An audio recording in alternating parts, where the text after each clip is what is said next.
பிராமணனுக்கு மட்டுமே கல்வி கற்க உரிமை உண்டு எனவும், சத்திரியனுக்கு மட்டுமே நிலம் மற்றும் அரசனாக உரிமை உண்டு எனவும், வைசியனுக்கு மட்டுமே வியாபாரம் செய்ய உரிமை உண்டு எனவும், சூத்திரன் இவர்களுக்கு அடிமையாக இருந்து வேலை செய்ய வேண்டும் எனவும் இருந்த இந்து மனு தர்ம சட்டத்தை பிரிட்டிஷார்கள் ஏற்றுக்கொள்ளாமல், சட்டம் என்றால் அனைவரும் சமமாக இருக்க வேண்டும் என்ற அடிப்படையில் 1773ஆம் ஆண்டு பிரிட்டிஷ் அரசு சட்டத்தை எழுதத் தொடங்கியது.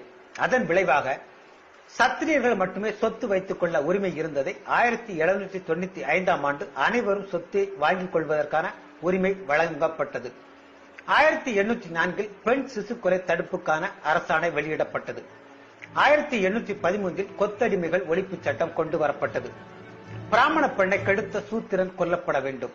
இந்து மனு சட்டம் 7இல் 374, 375 ஒரு பிராமணன் காம இச்சை தர சூத்திர பெண்ணோடு உறவு கொள்ளலாம். ஆனால் அதன் விளைவாக குழந்தை பிறந்து உயிரோடு இருந்துவிட்டால் பிணம் போன்றதே ஆகும்.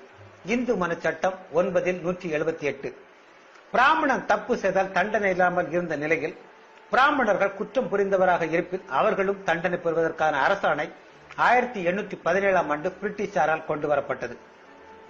சூத்திரப்பெண் திருமணம் முடிந்த அன்றே பிராமணருக்கு பணிகள் பல செய்ய 7 நாட்கள் கோவிலில் இருக்க வேண்டும். அதை பிரிட்டிஷாரின் அரசாணையின் மூலம் 1819ஆம் ஆண்டு முடிவிற்கு வந்தது.